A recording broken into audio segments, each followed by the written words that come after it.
Hello listeners and watchers, and welcome to a presentation about Inbetweeners, the teens in Larp.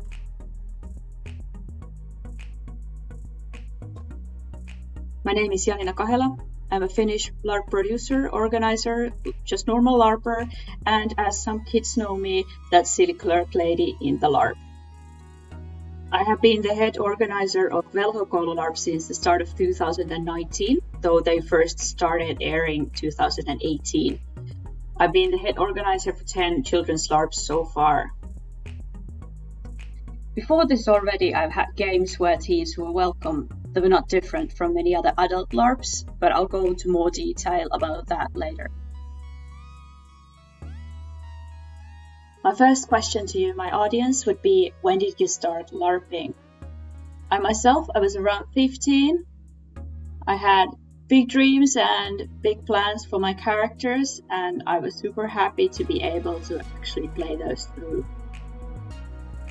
The reason for this presentation is that I've hung out a lot with teenagers and children this past year.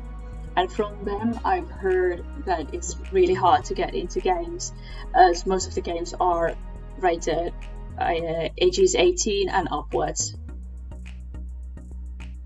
I want to share my experience with you and maybe also challenge you to think, are the age limits there for a reason, or just because it's more convenient for you? As everything is always better with a disclaimer, I'll start with one as well. I am not an educational expert, nor do I have extensive experience from working with children or teenagers. All the thoughts and ideas in this presentation are based on my experience and gut feeling and should be listened to as such. Original format for this was to be a 20-minute presentation, followed by discussion and brainstorming how to involve teens in LARPs better. Let's do that in the comments section now instead. This presentation will be available in PowerPoint form afterwards if you want to use it as notes later.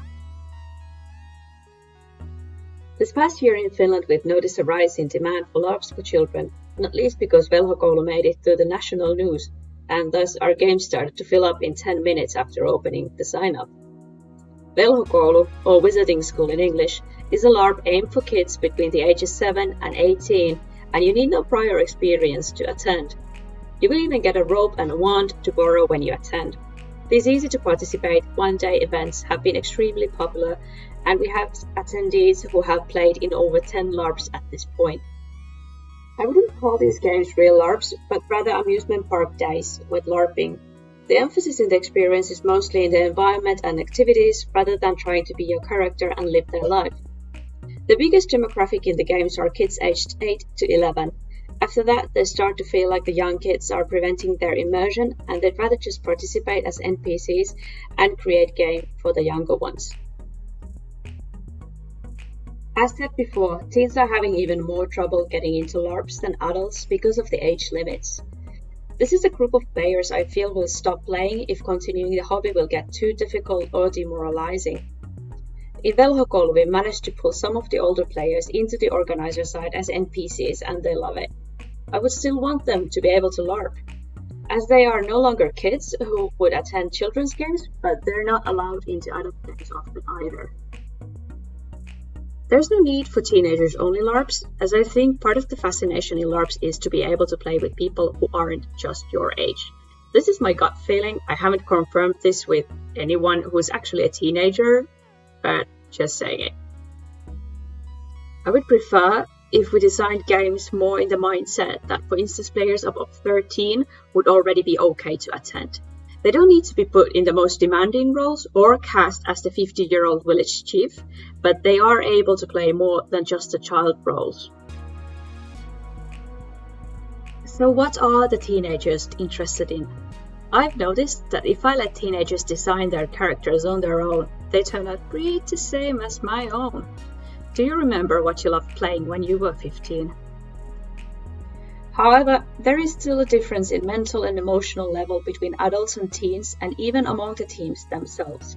Every person is always unique in that sense. This is something you should consider when planning characters and themes for the game. Some players love rougher themes, some love social drama. It's the same for adults too. But when keeping teens in mind, pay more attention to how things might play out during the game and that the player will truly feel in control of each scene they play in. Just so that they don't feel they have to play anything they don't want to. And this is also something to plan ahead. Try not to put underage players into a position where they might feel they have to do more than they feel comfortable doing. I mean this in all aspects. Also pay attention to who are the co-players in the game. I wouldn't make romantic plots between an underage player and anyone over 18, no matter how non-sexual it would be. I feel it's important to keep in mind the social power we as older players hold over newcomers and especially underage players. If it's a teenage writer who makes the characters and who makes the games, go for it, write the romantic plots. I'm not saying that once you turn 18, you're not allowed to write romantic plots for underage players anymore, but you should pay attention to the social power we as older players hold over newcomers and especially underage players. As a quick story, I want to tell you about the Larp I hosted this year and where the youngest player was aged 13. I allowed the players to fill in a form with checkboxes, a variety of answers, and then some open questions. This way helping them to make their own character still within the game world's limits, though it was their own design. Out of 38 players, 12 were underage. The characters they made had gruesome and sad background stories. They were full of despair and hope, and during the game they spent long moments brooding over their histories and shared stories of their misfortune. They were treated as any other player. It was built into the game design so that they were among equals, even if they were aged younger than some. Then again, being a 66-year-old vampire or elf who looks like a 15-year-old enabled them to feel the immersion even better, I feel. Then why use age limits at all? Most common explanation I've heard is because of the responsibility issue. If something happens to a minor, am I responsible? But the real reason for age limits is more the fact that the themes and games are heavier. You're able to trust that the person playing your contact is a consenting adult and is able to carry the responsibility for their own well-being. I don't mean all responsibility is then on the other player, but it is different to be playing with someone who is more on a mentally same level as you are. Age limits do exist for a reason. Some games are not suitable for underage players, and some games just won't open up the same way to them as they would if the player was an adult. A good example of this is from a social drama Larp that had the age limit of 18 and had several reruns. The player who had turned 18 participated in one of the later reruns and said that the GM had been right to turn her away when she had applied for the game for the first time some 3 to 4 years ago. She wouldn't have gotten the full experience when younger. But at this point, I would like you to consider though, do you really need to limit the age to 18 if there are, for instance? Simulations. Go through the rules with everyone, make sure they know there are underage people present and everyone plays by the same rules. Workshops, because this is what they're for, to give everyone the safe game and a chance to practice safe play. Also, that the teenagers who are possibly new know how the game is done and know how to play safely with others. Alcohol being served during the game would normally be a no-no for underage players as well, but if you're already propping all the alcohol with juice and sodas, then you've got that covered as well. Think through your plot lines. Teenagers can handle rough themes as well in their characters' past, but steer away from the sexual themes still. Okay, how about, are you able to lower the age limit to 16? That already helps a lot. I for one was surprised to realize that I actually know quite many 13-year-olds who are already experienced LARPers and who LARP more per year than I do. There are some things I've done when teens have played with adults in my games. Place a teen in a character that is vital to the game, so they're dragged everywhere even if the player is shy or quiet. Also make sure that even if they are shy or quiet, that won't break the game still. Give them responsibility. Let them be part of the decision making within the game. Let them be mysterious and dramatic. But most of all, play with them like they were any other LARPer. Make sure the game's rules and simulations are visible before sign up so they know what they're coming into. Make sure they know the rules before the game starts. Check up on them during the game, send other players to interact with them if you're not sure.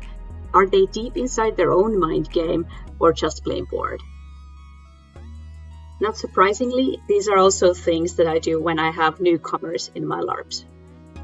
Now, I don't know how you feel about this, but I've told some of my underage players that they can use my name as a reference when they sign up to Larps.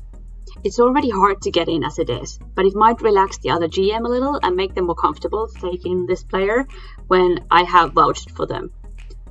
I don't want this to mean that you will only get into Larps if you have a reference from an older player, but rather this would enable those who are uncomfortable and not used to having teenagers in their Larps to trust my judgment and take that player into the game and then realize that, yay, actually I can take in more teenagers.